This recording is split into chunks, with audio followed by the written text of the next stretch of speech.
Hey everyone, welcome to another episode of Helmets of the World. I am Mike B, and today we're going to be taking a look at the Serbian M97 Mila Dragic. I don't know if I butchered that, but it's actually part of the name.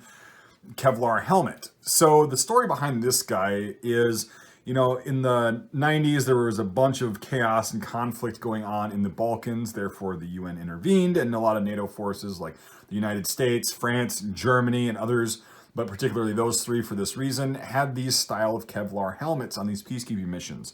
So you've got the, old German Stahlhelm design where you've got the flared ear that comes out, juts out a little bit, and then you've got the visor and stuff like that, and it goes up a little bit in the back, kind of like a Pasget, an F2 Spectra, or a Schubert B826 Gefechtshelm. So the Serbian military in the 90s saw a need to replace the old M89 Kevlar and the M5985 steel helmet with something a little bit more modern and effective. Well, they came out with this design, which is essentially a really good clone of the US Pasget helmet. The M84 Pasget, the Kevlar helmet that was in UN, it's still in service actually with the Navy and the Air Force. So the Serbian military said, okay, that's a really good design. We like it, so we're going to produce it, but we're going to kind of put our own flair on the liner system, which we'll get to in a little bit. So this thing comes in two sizes, size medium and large. I believe this is a large because it fits my fat melon. And it's definitely, again, look at this thing. It'll do a 360. This is essentially a Pasget, down to the screws, the 6 screws holding the liner system in. But the liner is a little bit different. The shell is almost identical. I don't think most people that don't collect helmets would be able to tell the difference. I certainly wouldn't be able to if I didn't see the chin strap. So yeah, the weight of the medium one is a little under 3 pounds, and the large is a little bit under 3 pounds, but it's like 2.8 versus 2.6 pounds. So they're fairly consistent with the Pasget. Now we'll take a look at the liner system. So the chin strap is a little bit improved on the Pasget, which they should have done sooner than they did on the lightweight helmet and stuff. But so you've got this nice chin cup that's, just basically like the rest of them. You've got a Velcro reinforced snap, and then you've got the Riddell style, which is essentially a copy of the Pasget, go figure. But the chin strap is a 3-point chin strap, so that was an actual improvement. Right here you can see on the stamp, this one's actually a really good example. I was really lucky to get this.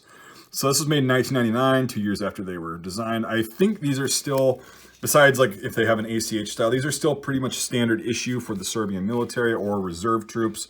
I haven't heard anything otherwise. So, but yeah, it's got the sweatband in here with it doesn't have clips on it anymore, so it's got little nylon Velcro straps. And yeah, again, it looks like a Pasget because it was designed to look like a Pasget and function like a Pasget. So we'll put this guy back on here for right now. I will show you the camouflage cover here in a second. It's a little bit different than the predecessor, but yeah, it's a really neat design. Again, I had a couple people from Serbia that said, hey, you need to do a video on this because it's really cool and not a lot of people know about it. They think they're just wearing US Pasgets. Well, these are actually Serbian manufactured. So yeah, very interesting helmet. I don't really know what else to say about it, except that, it's a good design, obviously, because it's a Pasget clone. But yeah, anyway, so it's got this nice rough green finish on it, this olive drab finish. You can kind of see the grain of the Kevlar underneath. And I believe these are Kevlar. I don't think they're Aramin. I think they actually went with the DuPont brand of Kevlar. And yeah.